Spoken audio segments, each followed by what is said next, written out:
Hello, my name is MooingCat and welcome back to another beta recap. It's been quite a while now since my previous one, and that's because I have been on vacation. I am more or less back now. I will be busy this weekend as well, which is why I'm recording it now on Friday. But after that, I will be back as usual, and I should be able to make these a little bit more regularly. Anyways, this time we will talk about some speed up of early ages. You might already have seen that announced on some live servers, but I'll talk about that. We have some interface improvements, which are quite nice. Then on the spoiler side, we have some more information on guild battlegrounds changes. We have some guild raids, whatever that might be. We have some more stuff on the fall event, and also a first look at the Halloween event, which actually seems to be a brand new mechanic. So before I jump into all of that, I'll start with the announced stuff. If you want to skip ahead to a certain point in the video, you can always use the timestamps in the description. Alright, let's start with the speed up of early eras, which is quite straightforward. So let's see what has been changed. So when it comes to research, the required forge points and resources have been reduced, and they've been reduced quite a lot. I don't have the specific details, but I did hear that it's like an order of magnitude less. So significantly easier to research. On the flip side, unlockable features have been moved further along in the research tree. However, as your progress is more rapid, you actually unlock after an equivalent number of hours playtime in the game as you should have previously. So I'm not sure if the specific ones are not listed here, but basically stuff like PvP arena, guild battlegrounds, some of the settlements, that stuff has been moved to some later stages in the tech tree, but because it has significantly reduced the requirements to move up, you unlock them roughly at the same time according to this, and I think it might be possible to unlock them easier or quicker. And by the way, this update is for between Iron Age and Colonial Age, so up until and including the Colonial Age. So buildings. Cost for all buildings and construction time has been reduced. Production times, produced amount, and provided population and happiness remain the same. So no changes to the buildings, but easier to construct and quicker to construct, which is nice. On the campaign map, scouting time and costs have been reduced. Those are quite short already, I feel, but that's nice. Required goods for sectors have been reduced, so if you are negotiating, it will be easier, which is nice. Especially early on when you don't have boosts, it might be tricky to fight all of these. Armies in sectors have been adjusted to make the fight easier. Well, so it seems like the fighting option is better as well. Infiltration cost has been reduced, but rewards remain the same. So same story here, same rewards and everything, but much easier to attain and quicker to attain. Then quests, that's probably the biggest change, I think. So a completely new main storyline. All side quests from Iron Age up to Colonial Age have been removed. So, and there's no mention of bonus quests. I do believe they still are around, but I don't have that confirmed. So, a lot fewer quests, which is interesting. And yeah, recurring quests remain the same. Now this here, it does have some implication on getting higher age units. Ubernerd did a good job of explaining or giving his initial thoughts in a video. I will link that in the description. But briefly, what this means in terms of higher age units is that to complete, I believe it is to complete the Colonial Age, you need to research all the way up to, and I think including the first Industrial Age technology, something like that. Basically what that means is that in order to progress in the story, you need to research a lot further than you did before, which means you have fewer spare technologies at hand when you move into Industrial Age. And from Industrial Age and beyond, everything stays the same, but you do need a certain amount of technologies in order to get all the units you want all the way up to Oceanic Future. So initial thought is, or initial, based on initial testing and speculating, it seems like it's still possible to get all the higher age units in Industrial Age. but it does require some more planning. You don't have as many spare technologies as you did in the past. I think it also means that you can't get progressive era units in Colonial Age, which is a shame. I quite enjoyed that quite short period of time in my higher age units journey, where you could fight with, I got a progressive era tank and some current era artillery, and I could cheese my way through the enemy armies all the way up to max attrition. I did make some videos on that. Anyways, I think that's enough. It does have some implications on high rate units, and we will learn more as we progress. And as this is released, it is currently in an A/B test, so who knows? I imagine this will be added. I'm all for it. I like it. As more and more eras are added, I think it only makes sense to shorten some of the earlier ones. If you don't, new players will have a really hard time getting all the way up to the latest ages. I think also, if their goal is to ease the journey through the ages, perhaps I should also consider looking at the future eras, so Arctic and Oceanic in particular, because they are quite long. Personally, I don't mind it at that point in the game, because you already have some experience then, and I think it's quite nice that you have some slower, longer eras. But that might be the next step they look at if they want to make it easier for people to move up through the ages. Now that we have, 20 ages, something like that, so yeah. Anyways, I don't think we need to dwell on this longer. Let me know what you think, and let's move on to announcement number 2. We have some interface improvements and features. So first of all, this is mobile only. We have a collapsible quest window. So now, instead of having 3 quest icons here in the window, one for the story quest, one for daily challenges, and one for event quests, when that is active, you only have 1. Then when you open it, you get back to the old menu, like you can see here. Let me actually zoom in a little bit. So yeah, once you have opened it, it's the same as the old one, but it takes up much less space here on the side, which is quite nice. Yeah, that's mobile only. You do have plenty of space on browser, so no need to hide it there. We also have an improved buff bar. This is both for browser, this is for browser, and the buff bar has also now been added to the mobile app, because it wasn't available before. So here on beta, here you can see that all of the icons here have been stacked, and if I click on it, I get this pop-up here. And that is different from live. As you can see here, you have all of the different buffs here in one column here, and you can scroll through them like this. So a similar idea, it saves some space on the screen, and I think, like most people, I hardly ever look at this. Sometimes I'm supposed to see my great building bonuses, but it's easy enough to click if I am curious, so I'm all for this. Another positive, or another reason for this change, I suppose, is that there is an incident. There's an incident here in the corner, which is often blocked by this. You can still click it, and if you know it's there, it's easy enough to click it. You can just click whenever you're collecting, but yeah, with this minimized, that'll be easier to click as well. So that's all the announcements, or actually no, it's not.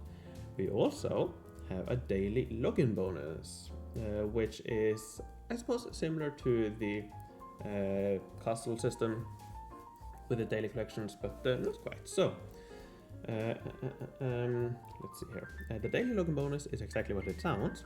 Logging in every day will grant you a reward. The more days you log in, the better the rewards become. Make sure not to miss a day, otherwise your streak will break and you have to begin again. And if you log in 28 days in a row, you get progressively better rewards, and possibly get a big reward at the end, I don't know. Actually no, I guess you get these 4 milestones, it looks like, one after each week. So I don't know the details on the rewards yet. I can probably have that available next week, because I think this is already started. I'm not in the test group, so I think this is A/B tested. Actually, I'm not quite sure. Anyways, I don't know the specific details, but there's a daily bonus. Don't really think too much of it. I think it's nice. And it's of course an incentive to allow you to log in, or get you to log in every day, which is quite alright. And I imagine that if you don't care about these rewards, or I imagine the rewards will be ignorable, I suppose. But we'll see. We will see what you can get in these. Anyways, let's move on to the spoiler section. First of all, Guild Battlegrounds. We have some new buildings. So we have a limited building, which probably will function similar to the Forgotten Temple in Guild Expedition level 5. So probably giving insane boosts, but you can probably only have one. And I guess if you play actively, perhaps if you're in the top league, you will get one of these. If it lasts, I don't know, if it lasts a month, you might get it one of these per month or something like that. I think it will function quite similar to the Forgotten Temple. Then we have the Watchtower. Don't really know anything more than that, but it has 2 levels, which is interesting. We have some upgrade kits, selection kits, but yeah, that's really it, to be honest. We have some selection kits for the classic Guild Battlegrounds rewards, which is nice, so it seems like they might be slightly easier to get with the update. But yeah, in terms of the mechanics, we don't have anything new, so we still have to wait a little bit longer before we learn more. But yeah, speaking of guild features, we have guild raids, which it might be connected to Guild Battlegrounds. It might not be, I don't know, but we have guild raids. Now here we have some attempts, which are quite similar to the icons for Guild Expedition. We have some currency, which looks quite fancy. And here we have some familiar icons with some, I don't know, some added glow and texture or something. I don't know. Might be placeholders, but looks like, yeah, perhaps you will be able to raid or get raid goods from enemies, perhaps, or perhaps there's some sort of competition, and if you win, you get some rewards. I don't know. I personally, I'm a little bit worried, I suppose.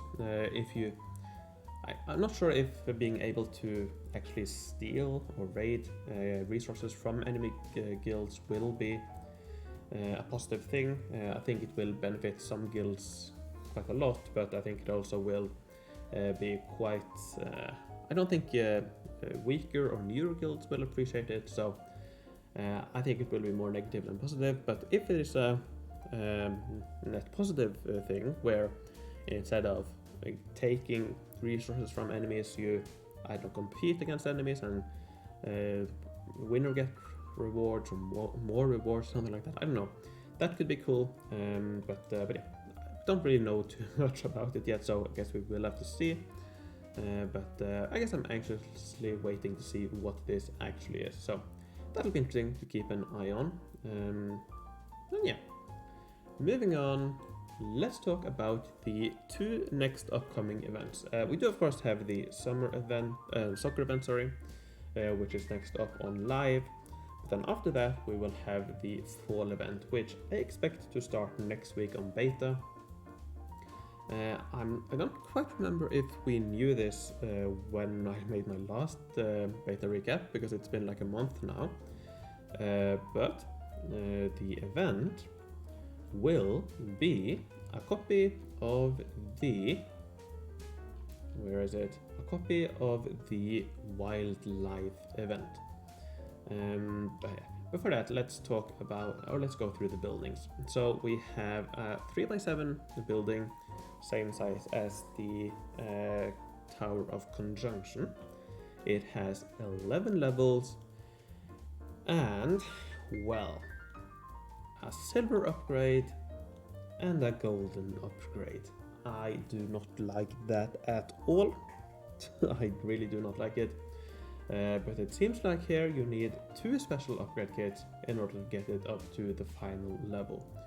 So probably 9 levels with the regular selection and upgrade kit, a silver upgrade kit, you can probably get it from the silver league, and a golden upgrade kit, which you can probably get from the golden league, event pass, sorry, silver and golden event pass. And then who knows how you will get them for free.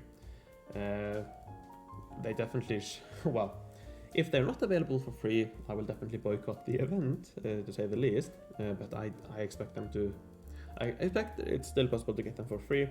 But how convoluted and how difficult it is, I have no idea. So that's something that I will definitely check out when the event goes live, probably next week on beta. But yeah, that's what it is. Anyways, we have some other buildings as well. We have a secondary building 3x2 here with 2 levels. Don't really know too much more, but I think it looks quite nice. Then we have 4 more, so what's that, 6 total buildings? Oh wait, no. Well, 6 total new buildings. We have a pumpkin bouncy castle, probably. It is 2x2. We have a 1x1 building as well. And these two, so building C and E, are bundled together in one selection kit there, as you can see in the image. And then we have 2 more buildings, another 2x2 and another 1x1. So building D and F, and they are also bundled together in a selection kit. So it'll be definitely interesting to see what these give and how you can get them. Because usually these 1x1 buildings have been exclusive to the top league, for example, but here it seems like they might perhaps not be. I would expect these to be available, well, definitely in the event passes, but probably also perhaps in leagues, perhaps as grand prizes, perhaps, I don't know. I suspect there will be some way to get them, possibly as selection kits perhaps from this, I don't know. We will see. We will see. We also have a golden upgrade kit for the sunflower oil press, so I guess it will be interesting to see how that looks. Moving on, we have some portraits, nothing fancy. In general, I'm not really that big a fan of the artwork on the portraits. Anyways, we have the info screen, and here we see the first hints at the wildlife mechanics. These are tickets, and these are the, the paws. So instead of paws, you get coffee, or coffee mugs, or coffee jug or something. Anyways, we have 4 loading screens. All of them, as usual, look really good. We have the main building, all the secondary buildings, and also quite a nice, lovely fall-themed screenshot. And I like the effort of going for some actual set designs here. It did mess it up slightly though by adding these 1x1 pieces where they shouldn't really be, but nice effort, much better than some of the other examples that have been shown in the past. Anyways, event mechanics, so it will be the wildlife mechanics. You will have coins, which you likely will use to buy extra moves or boosters, as in the wildlife event. You have tickets, which you use to start a game. Then we also have a brand new golden ticket, which I imagine will probably require diamonds. I definitely wouldn't. I don't want it to cost diamonds, or I don't want it to be exclusive to spending. I fear it will be, but yeah. And the reason why I don't want that is because it has what sounds like a really interesting, a really fun mechanic, but also a really OP mechanic. So the golden spoon eliminates the need for wooden spoons to play a level. So wooden spoons, the regular tickets, and it remains active for a duration of 5 minutes. So basically what this sounds like, it sounds like you will have I don't know, a free-for-all. You can play as much as you want within a 5-minute window. So you start the game, you probably have 25 moves, something like that. And then after you, if you complete those 25 moves within 5 minutes, you can start another game. And if you complete that within 5 minutes, or a total of 5 minutes, you complete another game. And this way, I think you should be able to play a lot of quick games, very hectic games. Not sure they will be very effective, but I guess one use of this could be to just simply rack up a lot of points for the leagues, for example. but you could also try your best to quickly get coffee cups or paws down to the all the way down to towards the grand prizes or chests and so on. Yeah, I think it would be a really fun and interesting way to play the minigame, where you can't really spend as much time as you want to think. You really need to perhaps not go all out, but definitely don't optimize everything. Go for the low-hanging fruit, and then once everything looks very difficult, just click on random tiles and start a new game. I think this will be really fun, but yeah, hopefully it's not too OP, or hopefully it's not too expensive or tied to diamonds or money or something like that. Anyways, for the boosters, they are slightly different. We have a column, so this one will remove a full column. I expect, I don't know if it's confirmed, but that's what I suspect. This will remove a full column. The fork here will remove one tile, probably similar to the hammer, and then this one will remove a row. Actually, no, row and column, so I guess that's confirmed. So slightly different boosters. That'll be really interesting to see, but it all depends on how much it costs. So if they cost as much as they did in the wildlife event, you probably will not buy them, but you can use some of the free ones you got. Anyways, yeah, so we have green, orange, purple, red, and yellow. Doesn't really look like a colors match completely, but yeah, we have some interesting tiles. So even more in the Candy Crush, I suppose. And then if you combine them, you get some chests, which are these icons here. And then the grand prize is the coffee cup here, coffee mug, whatever it's called. So yeah, just a simple reskin. And we have the event pass as usual. So that's the fall event. I'm definitely looking forward. I do fear what this will mean, but it's a little bit too early to speculate. So let's wait, probably until next week, to really learn about it. Anyways, let's end this with some Halloween event stuff, which was added a couple of days ago. Here we seem to have a brand new mechanic, Nova here, I believe. Yeah, Nova suggests perhaps Hearthstone-like or inscription type of minigame. I don't really know what inscription is. I don't really know too much about Hearthstone either, but it looks like some sort of card game, which is interesting. We have 6 special cards, looks like, according to the name. We have some vampires, vampire boss. We have some werewolves, we have some witches, and we have some zombies, which is definitely very interesting. It looks like the images here are placeholders for now. I imagine they will be updated, but you have some different names here. Yeah, look, I think it looks really interesting. I definitely want to learn more about it, but I guess it's a little bit too early to really say what this is, but it definitely does look like some sort of card game, which will be very interesting to see. We have the usual assortment of stuff, rewards and so on. We have 3 chests here, which have the anniversary event placeholders, I think, so perhaps you can test the similar mechanic where you choose between 3 chests, although that's not really a new one. We have Halloween Dungeon, play your deck, interesting. Halloween Map, which is interesting. We have some Essence, which Essence key, small, medium and large. So perhaps what you're trying to get are these essences here, and with them you can open these chests perhaps. I don't know, I think it's a little bit too early to say. Here it looks like we have some sort of information window. It does look like attack symbols, so perhaps you attack the other cards like any card game. So yeah, definitely looking forward to learn more about it, because yeah, so far not really too much to go on. We also have some portraits as usual. We have Epic Consumables reward. I have no idea what that is. it sounds interesting. And we have the usual event pass stuff. So that's the Halloween event. I'm definitely looking forward to learn more.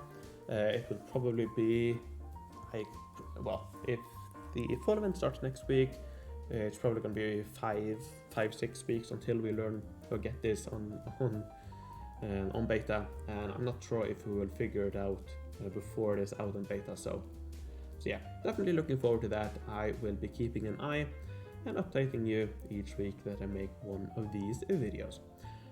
Alright, I think that's all I have to go through. I need to catch a plane in a couple of hours, so I really should end the video now. So before I do though, let me thank my Patreons for their support.